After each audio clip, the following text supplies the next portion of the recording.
This week on MS Refresh, life is busy, and we're just going to wing it tonight. All that and more. Subscribe to stay in the know. This is the MS Refresh Show.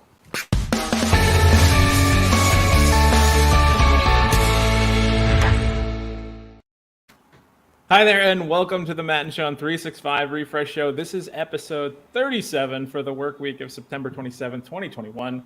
Coming to you from the East Coast, my name is Matt Wade. And from the West Coast, Sean Bugler. And then before we go any further, yes, this is my fault, Ross.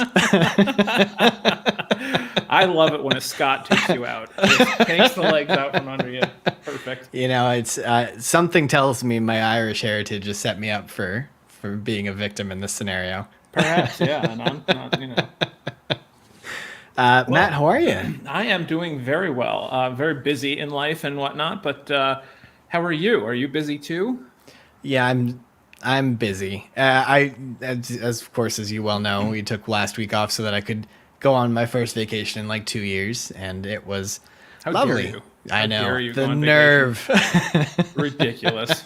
But we went down to Los Angeles for a day and a half, 2 days, and then we went over to Palm Springs in Southern California for a couple of days, where I think the low was like 92. What is that in Celsius?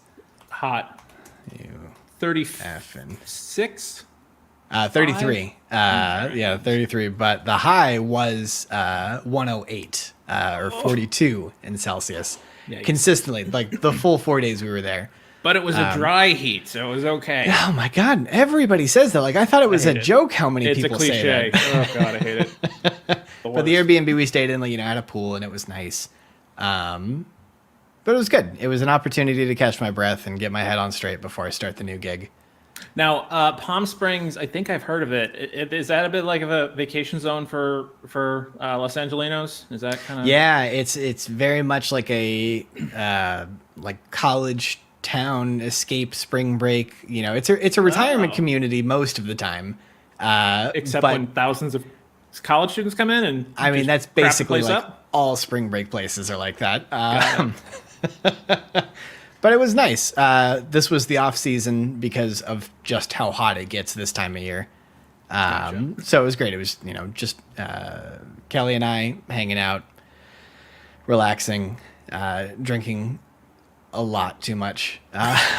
There's vacation. You're allowed to do that. I had to. I don't know necessarily what that place is, which is I think I've heard of it from like old movies or something like that. But yeah. If you're not from a country that's as large as the U.S., like I know the East Coast very well, especially the Northeast where I'm from. But like I don't know anything about not anything. Like, I'm good at geography. I love history, but like I don't know where people go on vacation on the West Coast. Like up here, it's like, oh yeah, you go to Maine, you go to Cape Cod, you go to Jersey Shore. Like those are things. But for anybody that doesn't have for us, it's there, like you probably don't know the East Coast that well either. No, not really well. I know like North Carolina stuff. Yeah, right. Yeah, Outer Banks, stuff like that. But one other notable thing did happen on our trip. I can talk about it now. It's no longer a secret. We were supposed to go to Hawaii. We pulled the plug on it about 2 weeks before we were supposed to go because the governor comes out and he's like, please, if you can reschedule and not come to Hawaii right now, that would be really great. Don't put our hospitals at risk. Yeah, I hear basically, that. Yeah. And so, we tried to be responsible citizens and not do that. The problem, of course, is that I had this really grand plan to ask my partner of 6 years, Kelly, to marry me. And she said no, and she booted you out, and you got to keep the set, or was that just a background photo? We dropped the Hawaii trip, and she was like, "I'm out." But yeah, so we pulled the plug like 2 weeks before the trip, and I had all these plans laid out that just completely got set on fire. And I can't be the one to be like, no, we're not canceling this trip because, one, that would have been irresponsible. Yep. So 2 weeks to pivot because I didn't want to push this off any further. I think we can all agree 6 years is too long. Tell that to my girlfriend. And I worked really closely with some people, and why don't I just show you? This is us walking to what she thinks. Limo. This is us walking towards what she thinks is just going to be a helicopter tour of downtown Los Angeles, which is fine. Like that would have been a nice little thing to do. We were going to take like a little helicopter tour of Hawaii. So, I was able to bridge the two and I was like, let's salvage one part of this trip. So can I ask like a really critical question about the helicopter plan? Were you planning on playing the Welcome to Jurassic Park theme, and did you in LA? I mean, I feel like that's critical to the experience. It was tempting. There were a lot of opportunities for me to do goofball things, but I didn't. Okay. I figured it was to her benefit for me to hold off on it just one time. You were sincere for the first time in your life, is what you're saying. For the second time in my life. The first time was when I was born. After that, everything was... Yes. Yeah, so this is us walking towards what she thinks is just a standard, helicopter tour. But she's never been on a helicopter before. Neither had I. But yeah, it was just going to be like a tour, and they were going to like point out like there's the pier, and here's downtown Los Angeles, and there's the Hollywood sign, blah, blah, blah. What she didn't know is that almost immediately after we took off, we went in the opposite direction, away from LA, towards the hills of Malibu, which for those of you who know California, it's a beautiful and very expensive part of Southern California, right against the water, right at sunset. And we landed, and I hit her with this. Ooh. And you can't really see it, but off to the right there's this little picnic off to the side with champagne that was pre-set up. And this is her pointing at me, and I can't repeat what she said. Otherwise, we can't. Probably not YouTube friendly. It was not. But I can tell you that the helicopter pilot had not heard that reaction before. Now, first off, congratulations. Thank you. Second, tell me, how did these photos happen? That's a good question. So, and apologize to the audience in advance. This is very non-Microsoft. So I told her, I pitched the helicopter idea to her, and then about a week later, I came back to her and I said, hey, they reached out and they're redoing their website, and they've offered to give us a discount if they let us, if they let them embed a photographer with us to take candid photos so they can put them on the website. And she said, yeah. She was like, sure, whatever. And so I worked really closely with this wonderful photographer, Joanne Leung, and she played the part beautifully. Kelly turns to her and she's like, do you do this often? She's like, yeah, normally I do their social media pictures, but since they're updating the website, it made sense for me to do that here. Yeah. And it was fantastic. It worked out perfectly. And I think the most upsetting thing for Kelly was how easy of a lie it seems to be. She's like, hold on, I have to say yes, but you're a very good liar. This is not good for me. Yeah. But it was great. It worked out well. We started off with that, and so she was able to kind of enjoy the vacation, and the photos came out awesome. Yeah, really well. Yeah, congrats. The funny part was you were telling me about this earlier on, and I remember you telling me the story about the camera or like the photographer, and I'm like, oh yeah, that makes sense. And then I was like, oh, that's your lie. Like, oh, that's good. I like that. That's clever. So it even had me going when you were just telling me how you're gonna, what your plans were and stuff. So that's kind of funny. It all came together. But yeah, good work. Well, congrats. Thank you very much. I appreciate it. And then today's your first day of the new job. You've left government. You're now in the private sector. You've sold your soul. Back in the private sector, baby. Yeah, dude.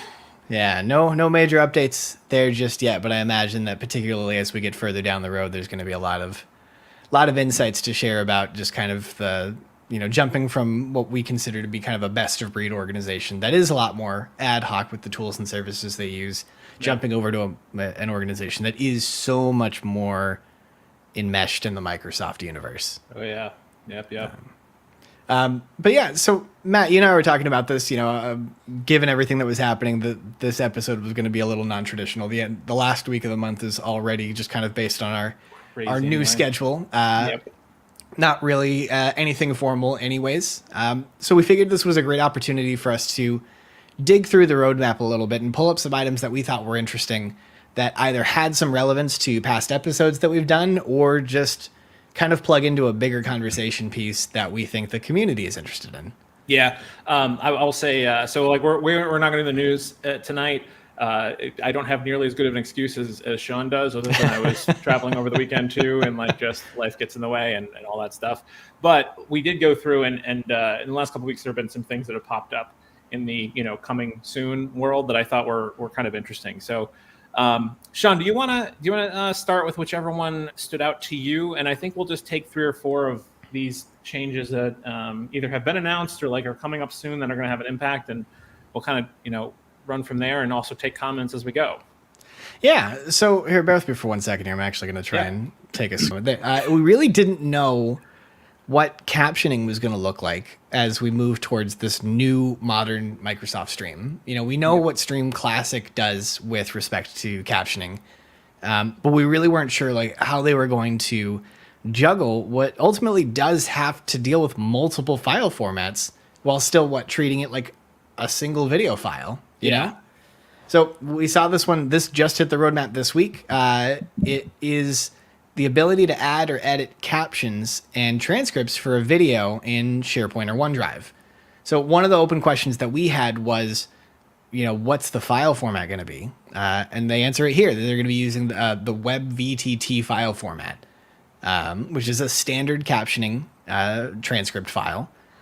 And it seems like they're actually just going to directly associate it with the video that's stored in SharePoint or OneDrive, which is awesome because that's exactly what we kind of hoped they would do. It's the most accessible way to do it. It allows people to use tools they're already familiar with. But I thought this was interesting. What do you think as you're looking at this? I agree. I think it's very unique and I don't know, clever isn't necessarily the right word because it's the right way to do it, at least if it works the way that I would expect it to. But I'm pleasantly surprised that it sounds like they're going to do it the right way. I guess, I agree. Because it's really easy to make. It would be very easy to half-ass that and be stuck with like 2 different files or 3 different files or something like that. That would have to be, I don't know, somehow stitched together in a weird way. But it sounds like this is going to be, that MP4 is going to have a VTT embedded in it somehow, and then the player will display the video and the VTT captions or transcript live in the new Stream web player, which, the web player can't come soon enough. Yeah. The UI currently is sort of in a, they're not exactly exactly the class or the old like video player from SharePoint OneDrive. They've added it's got the Stream branding, yeah, and then the scrubber and all the buttons on the bottom have updated a little bit, but we definitely don't have that YouTube experience where you have the video in the top left, the comments underneath, the captions and whatnot on the right side. So that's going to be a welcome change, I think. Now, one thing, of course, that I'll flag in there, and I'm just going to throw it up one more time here, is they are projecting this for February of next year. The timing is kind of long. So that's interesting. It makes you wonder whether they're going to launch with captions or if they're just not going to launch with editable captions. Yeah, that's good. That's a good point. I don't know. That's going to be an interesting one to see, actually. So I'm glad.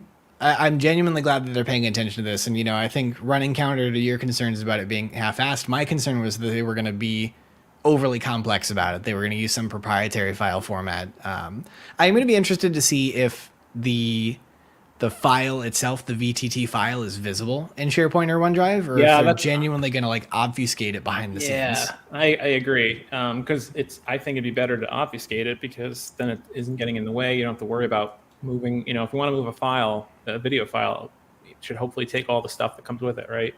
And maybe it's just going to be like a, I don't know, kind of metadata or something.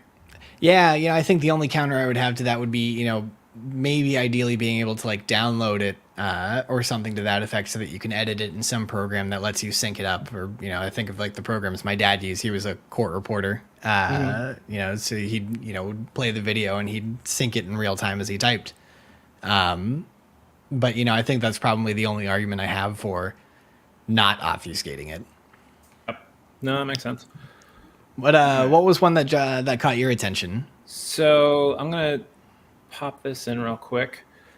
So this is one that is coming out in November, was recently added to the roadmap this week. I'm so excited for this. Which is to hide your own video in a Teams meeting. And I realize this might seem like no big deal and why would anybody waste any time on doing this kind of thing? But it turns out the research shows that your level of fatigue in online meetings has a lot to do with the fact that you can see yourself and that you're distracted by yourself all the time and that you're looking down at yourself or up at yourself. Right now you can, in Teams meetings, finally move the video up to the top. But that's actually a pretty good one, because like there's really not much reason for you to look at yourself, and if you find yourself looking at yourself, like that's not really great. Although at the same time, they just announced that they're going to be allowing you to pin yourself. So, which pinning only impacts you. I can't pin myself on yours. I can spotlight myself to you, but for the sake of simplicity, can you help us just explain pinning real quick? Yeah, so when you pin somebody in a Teams meeting, you basically force their video to stay in a spot, so that if somebody else is talking or turns a video on or something, Teams always promotes people who have their video on and are making noise. Pinning basically is like, like in chat on Teams, you can pin a chat to the top of your chat list. This now lets you pin yourself, which you couldn't do before. I really don't see the use case for that, unless it's like I gotta, I don't know, check myself or make sure that I look okay, or if I'm presenting, to somebody. I don't know, but it's kind of funny that the two things are announced basically at the same time. You can turn it off, your own video, and you can pin your own video, which you couldn't do before. So yeah. I don't know, that was unique. No, I think it's good. I am, I'm the kind of person who absolutely looks at myself during the video. Like that's just how I figured out to make sure that I'm not making weird faces, or that I'm not, touching my face too much like I constantly do. So I do that where it's visible. But, my God, you come out of those meetings, at least I do, so tired, because you're on. When you're in a room with other people and you're just looking at them, looking at you, you really don't have that kind of need to curate what you're doing. But for some reason, because we can see ourselves, it just becomes that much harder not to do it. Yeah, no, agreed. It's like today being my first day, like I'm going through like a 90-minute orientation, and I can see my face and I'm like, I don't look engaged enough. And you could get away with that in person, because people may not be paying attention to you, and you can't see yourself. Right. I can see when they're looking at me, and then I can respond appropriately. Right. Like, yes. Like when somebody looks at me, that's when I'll do the Yes. Right. Yeah, you have to give the visual signal. Right. Exactly. But no, I'll be glad to see it. When is that one supposed to come online? Ooh. Here we go. November. Okay. Yeah. Yeah. And I think that particularly like the pinning is going to be really useful, given how dynamic Teams views have become. Mm-hmm. Like I don't know about you, but especially in the early parts of a meeting when there's lots of back and forth, like it can feel a little overwhelming when the screen, like somebody new has shown up and it, they immediately get brought to the front and center of it, and it starts dropping everybody off to the side. Yeah, and actually that's one of those design differences between Zoom and Teams, where Teams is very much dynamic and Zoom has that place for every single person. Like everybody has a place, right? And Teams doesn't do it that way, and it's kind of an interesting design differential. But I think I do prefer the Zoom. You static. Have a place type, but theoretically that's what pinning's for. You can pin up to as many people can show in a different view. Yeah, but then you just have a producer for every meeting, and that. Yeah. So, you can pin for yourself to make it easier, but if you're on there and there's 30 other people, you can't do it for them. But you can spotlight for them, and you can spotlight up to, I think it's 7 people right now. So, and you can spotlight yourself too. But spotlight myself all the time. Look at me. Yeah, do it, man. Do it. What's another one that popped up for you? I think you and I were talking about this one a little bit here, and I think that it's worth drilling into. You and I have been in the SharePoint universe long enough that we have seen this feature die, and of course I'm talking about viewing in File Explorer. Yeah, so this is one. This one just kind of blew my mind. That I think it comes down to just incessant customer, I want to say feedback, but I'm going to say extreme complaining. That view in File Explorer was essentially taken away. I mean, it was taken away from the modern view because the ribbon doesn't exist anymore. You could always still push it, but you had to be using IE. So that was the big hook. It's like you had to be in the classic experience, and you had to be in Internet Explorer, both of which got outmoded. Yeah, before we go too far, let's talk about what it is, just in case some people have been just purely born into the modern experience. Yeah, so back in the day, SharePoint 2007, probably 2003, that's before my time, but 2007, 10, 13, You had the ability to be in a document library, click a button that said Open in Explorer, and it will open up in Windows File Explorer. So you basically had like this direct connection. You could drag and drop. People just liked it because they're so used to using File Explorer, and especially the older versions of SharePoint were just so slow and clunky that like trying to do any sort of interaction in the browser was just a pain, real pain. Now, I don't know. I mean, it does exist in Classic, so of course it does technically still exist in SharePoint Online. But you needed to be using IE because I think there was an ActiveX. Yeah, it was ActiveX, or it was something to that effect. Like it was a very specific. It might not even be ActiveX, but it was something. It was some proprietary like Microsoft we'll just say thing. It was Silverlight. That's what Silverlight. So Netflix I remember used Silverlight for a little bit. When I started my job in the Virgin Islands back in 2015, people started discovering the whole Open in File Explorer thing, and I had come from a system where we literally only had Internet Explorer. There was no other browser option. I didn't know that it was an IE only thing. So when people were calling me saying like, "How come I can't open this up in File Explorer? That sounds like a great experience." Blah blah blah. I couldn't answer the question. It turned out, they're all using Chrome. It was as simple as that, right? And I had to tell them like, you have to use IE. You can't use Chrome. And they're like, "Well, I don't want to not use Chrome." I'm like, "Sorry, I can only get." So they were slowly killing it anyway, but now they're going to bring it back. And the interesting part is when I posted about this on Twitter last week, the article on the topic actually had this disclaimer with a graphic at the top that said like, "We don't recommend this. You should use Sync instead." And they have since changed that article, and I don't know why. Like the graphic is gone now. It still says, disclaimer, don't use that. We recommend not using this. Look, brand new feature. Not brand new, but like brand new resurfaced feature. And they're like, please don't. Don't, right. And I don't disagree with them. Like, the whole point is you should have things synced to your device. And OneDrive can be a pain and not do what it's supposed to sometimes, especially if you're syncing libraries from SharePoint directly, because they show up in a different place. And like, if you sync a folder in a library, it syncs just that folder. But then if you sync the library itself, it'll be like, there's an error. But if you use that add a shortcut feature to OneDrive, it automatically adds it as like a top level folder in your OneDrive, which is actually pretty nice. But if you understand what that's doing, because I think that feature has not been communicated very well. That is definitely true. So I've had very good experiences with OneDrive, and I've had a couple really bad ones. And the whole Open in Explorer thing, I can't say no, because like it does do a good job of what it needs to do. I'm not speaking from any sort of like, I don't think there's like a cybersecurity risk or something in using it, or like it's less secure or anything like that. But I'm not the guy to speak to that either. Just from the user experience, like it's just simple. Just click, open it. I don't need any more. Close it. You're good to go, right? Like now that gets into the question of like mapping network drives, which is another feature that used to exist, and I don't think that's probably going to be coming out of this, hopefully, because that was a pain. Right. Because those things disconnected constantly. Right. Just totally unreliable. Way less reliable than OneDrive, even when OneDrive isn't really reliable. But I don't know. I'm kind of curious. So just last week, my OneDrive on my Mac, my Mac it'll be warm all day long, and I can't figure out why. It's because OneDrive's just doing everything behind the scenes and not telling me. And I have to disconnect it, delete all the files, and then I have to do that usually like once or twice a year, which like, is it really that big of a deal? No, but I shouldn't have to do that, right? Like, right. You actually, I'm going to say no to do that, but you have that troubleshooting strategy in your back pocket, which is not something that I would advise any real regular user to do, because they're not going to sign out before they delete those files. They're going to delete those files, which means they're going to delete all those files. Yes, exactly. No, that's very true. Well, but I'm kind of curious, because like I still find it difficult.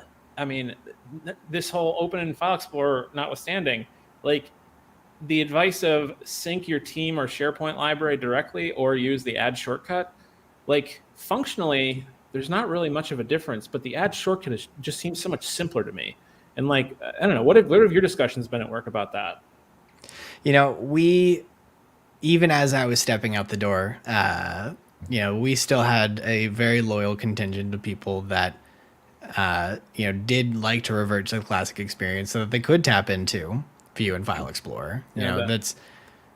There's something really valuable about how ephemeral that is. There's no permanent action. You like view in File Explorer, you click on it, the window opens, I can do what I need to. It's really great. I used to talk about it all the time. It's really great for mass file management because you get to use what the File Explorer is really good at, which is dealing with lots of files all at once, moving them into new folders, creating new folders, things that you're waiting for a web viewer to do, and can do. But like even today, like drag and drop is not as easy as it should be. Like you still have to know, like you still have to jiggle the handle. You know what I mean? Like you still have to know like just the right way to touch it. It just won't flush down. I don't know why. Is it me? Like I'm concerned about the way this is going to get communicated against everything else. I understand that. I'm glad they're bringing it back because I know that there are people who see value in it. But I think that, honestly, I think big picture, I would have liked for them to have focused on improving the sync experience, the shortcut experience, and finding some way of bridging those over to what this is versus surfacing a third way to engage with this. And we didn't mention it, but we should. Yeah, you're right. I didn't think about that. The three competing methods basically is what we're doing. So yeah, I mean, you think about what the documentation is going to look like in an organization that cares enough to write it. Yeah. We didn't mention it, but I'll go ahead and flag it here that this is exclusively for Microsoft Edge, as far as we can tell. Microsoft has been emphatic in the language of that at this point, that they're going to be using it in just Microsoft Edge. They claim to be good citizens in the Chromium project, so I don't know how long that's going to last. That would be. Everything that they've done to improve, quote unquote, improve the Chromium experience through Microsoft Edge has eventually gone and made its way over to Chrome. So I'm curious if this is going to be like enabled via an extension, or if this is going to be something that they're now turning their attention to proprietary functionality in the browser. I don't know. So that'll be interesting. But I think ultimately I'm glad they're bringing it back, if for no other reason than to try and understand where people are still using it. I think I remember when the add shortcut came out, and I remember a bunch of Microsoft folks on social media posting about how excited they were and how easier it makes things. And it's like, if that's making things easier, then why are you supporting something that makes things harder? Right. And I guess I don't get, you can add to add shortcut or whatever at any level folder in OneDrive, probably up to the, if you have too many subfolders, that's your own problem kind of thing. But you're able to do that. And it's basically, I don't know, it's like Fahrenheit versus Celsius. Like it measures this, it provides the same result in the end. It tells you, it gives you access to these files. And I don't really understand why we need two of them. Right. And like, just give us the one that makes the most sense. And I don't think there's a functional difference between them, because if you're choosing to sync something, it's going to sync. Now, you don't have to, keep on your device. So it's not like it's a space user. And add shortcut is the same way. You don't have to keep them on your device. And it's quick to undo the add shortcut. But I just don't know. Like, I don't know. I don't understand the reasoning behind that. And I don't know. Maybe they'll they spend so much time making sync available in Teams. So like, I can't see them saying, well, eventually they're just going to retire that and stick with the add shortcut because it'll make that connection. But I don't know. The only difference is like, you have that section that's the name of the tenant and then your SharePoint sites and then OneDrive under that, versus everything is in the OneDrive space, which like, okay, fine. But is that really going to make or break? I don't know. I guess if you're adding 500 folders to your shortcuts, then that's going to be a nightmare to manage in File Explorer. But like at the same time, it's not any different than if, the same space is being used by the two setups. So I don't really understand the need there. Eric's got an interesting thing. So they're saying we had a lot of issues with SharePoint sync and files getting locked, preventing saved versions from being updated online, to the point that Help Desk recommended not using sync. Ooh, this isn't the first time I've heard that. Yeah, that's a pretty I don't know, maybe extreme is not the right word. I don't mean it to be in a negative way, but like that's going like 100% against what the creator of the product says that you should do. Yeah, and I've heard like this exact challenge before, and some of it comes down to the versions of Office that organizations are using. Sometimes it comes down to the versions of OneDrive. aren't being kept up to date. Those are real challenges. Yeah, I guess so. It's true. That's where View and File Explorer has been so valuable, because that's a direct connection right to SharePoint. You're interfacing with the files. It's great for mass upload. There are really great values in it, and I can see the appeal, because it essentially takes all those variables out of the equation, and it just says, let me use my File Explorer and just go touch those files myself. Yeah, I guess so. The downside to it is that if the file's large, you have to wait for it to download every single time, versus OneDrive can sync something and actually keep a local copy, so you don't, like, one of the benefits of OneDrive is the fact that if I choose to keep something on my device, it saves me the 5 minutes of something downloading if it's a 2 gigabyte, Sure. PDF or video file or whatever. And Open and File Explorer will never give you that.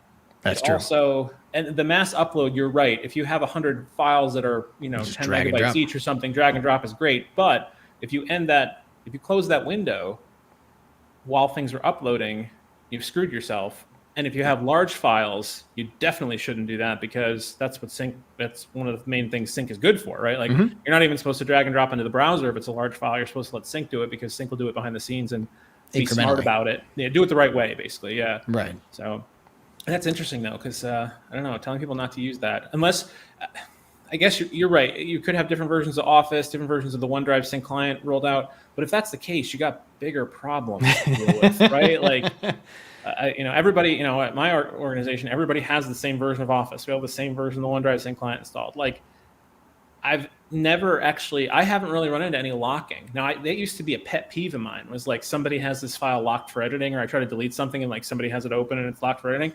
I haven't run into that in literally years at this point. A lot of times it's network conditions. Those tend to be issues as well, where you're just not seeing that live dynamic updating in the desktop versions of these applications. Yeah, I could definitely see that.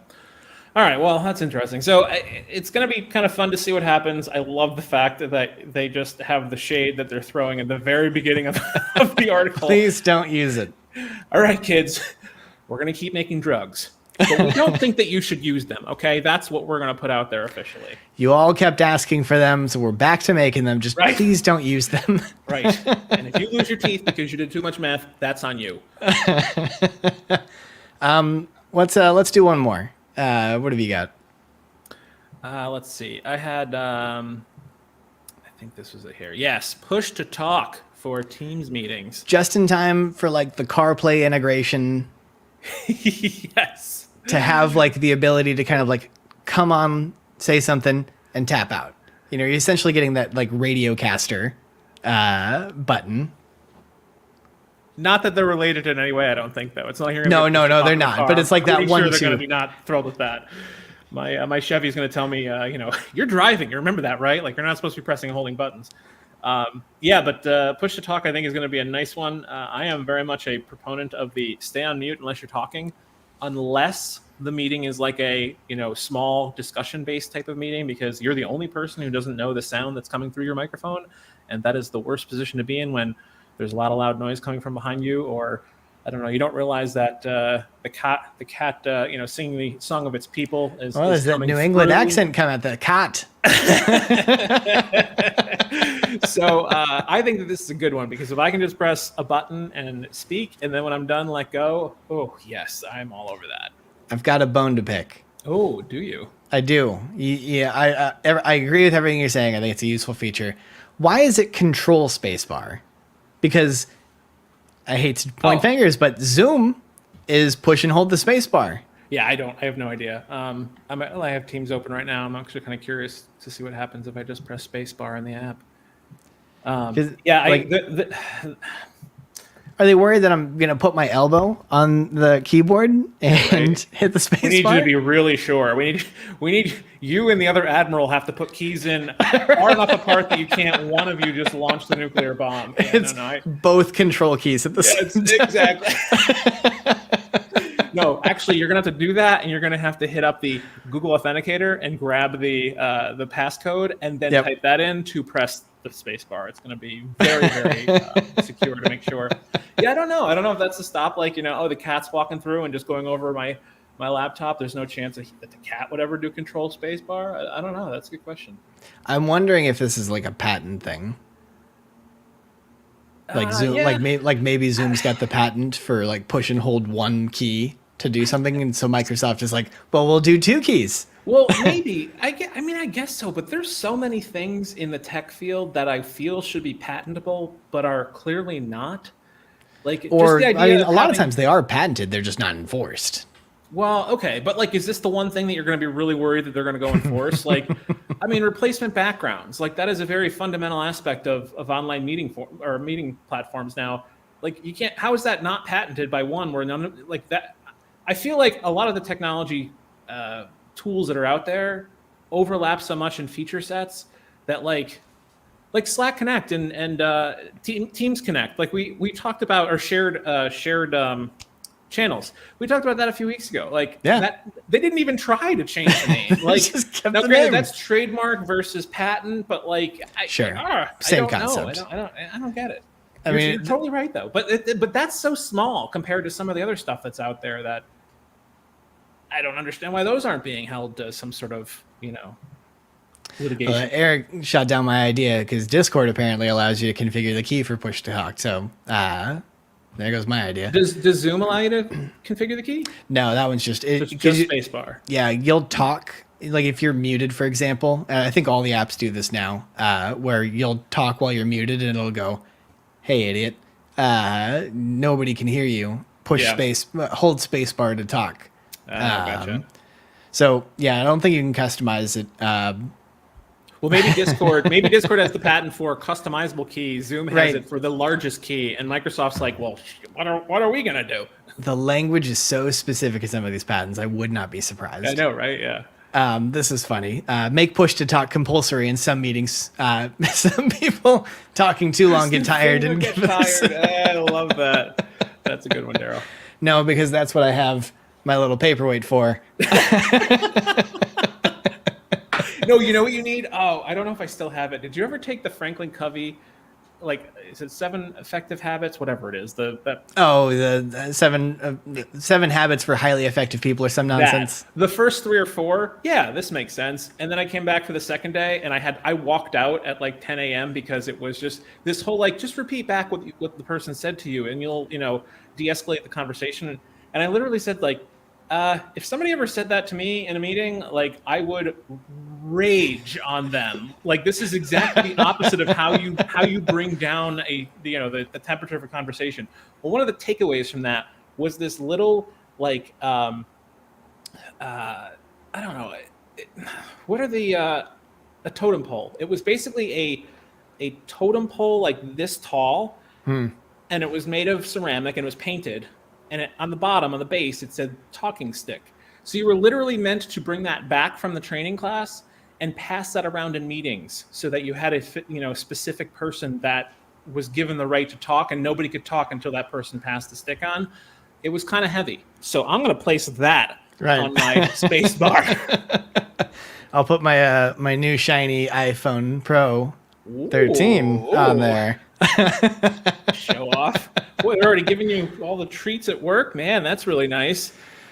Or did you wait in line for like 5 hours? You were late to get engaged because you Oh no, yeah. I just wake up bright and early at 5 o'clock in the morning and I do this on my phone. One more thing I want to throw on me, or that Ross commented before we got started, which is, have you had a chance to take a look at the new content camera that they're integrating into Teams that will let you treat a camera that isn't your video camera as another live feed, as a shareable feed? So I haven't tried it. I do have it, and I do have a second camera, so I might have to try it out and see how that works. Because you get kind of like the old school overhead projector feel. Yeah, right. I definitely want that. I'd have to. I'm wondering if I can actually try it live here. I probably can't. But yeah, I am intrigued with it. I'm glad they're doing it. I think that's one of those like small, clever things that makes these tools better and more useful. And I think if anybody needs all the help they can get, it's educators totally. that are still doing this from home. Oh yeah, and well, some are. Most of the people in my area are in person. In fact, the kids staying home are considered the ones that are causing a ruckus because, like, wait, we could be doing this in person and it'd be a lot easier, but you're making it that much harder. I'm not saying that's a universal feeling or everywhere, but there's only a couple districts locally to me that have actually sent kids back home at this point. But I will say I'll jump into conversations in a couple of Facebook groups that are for teachers that use Microsoft Teams. And one, it's just blatantly obvious that like none of them have gotten any training whatsoever. And I used to be on a school board. I know how underfunded their IT group was. And IT group. Well, there was IT person. I think there were two. If you're lucky, you've got two. Yeah, but I mean, but back in the day, you had to like actually manage Exchange servers and the website, and like you had to do a lot of stuff. So like they needed the two definitely, well, more than that, frankly, and all the hardware, right? Like they had to set everything up. They had to. The whole summer for them was like, I don't know, the amount of OT they got was crazy and justified, but crazy. Sure. But the thing there is that they don't have time to train, and there's not somebody dedicated to doing that training. So they have to do like the teachers have to like self-support a continuous training model if they even do that. And they have to pay attention to new features coming online. A lot of our audience are educators. Yeah, and the administrative staff typically don't interact with the teachers. So like the actual, sharing of information is pretty minimal. They see each other at staff meetings, if that. And I don't know, it's just one of those things where one of their main gripes is that this product was not built for educators, and now it's being pushed to educators, and they're not wrong. Like, yeah, Teams has done a good job of catching up by offering breakout rooms, which is like, that was really, really needed. Being able to see, especially if you're using PowerPoint, being able to see the dynamic view, you can actually see your students. That was always one of the biggest, like literally one of the biggest questions I see in those posts is like, how do I see the chat and my students and what I'm sharing? And it's like, you're asking for inception here. Like searching the attendee list was another one. Yeah. And not even just that, but how do I order the attendee list in alphabetical order by last name? So I can take attendance. Just let me take attendance. Yeah. And like the attendance report was kind of a pain for a while. And like, they're not, but again, have there been strides? Absolutely. But like the education group at Microsoft's done a lot of good work selling Teams because it's free to the people who already had O365. But then you have a bunch of people who are just not ready for that, and the tool itself wasn't really ready for it either. Like it's still not there. I'm not sure, if they're going to push Viva Learning or something to try to help with that. Probably not.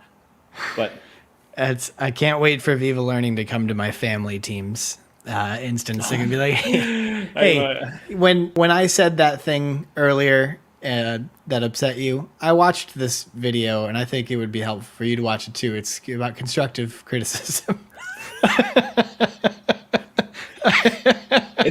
It's the fifth habit of highly effective people, and it might make you rage quit the class. So just my love language is being right. So yeah, I guess we will see what happens. But hopefully the plan is that in the future we will get back on our regular schedule, and life will be not so crazy. Although your life is going to be crazy this week. You are the first week at a new job. You mentioned to me prior to getting on, so you said you're kind of being, Zoom and Slack are being pulled from your cold dead hands, right?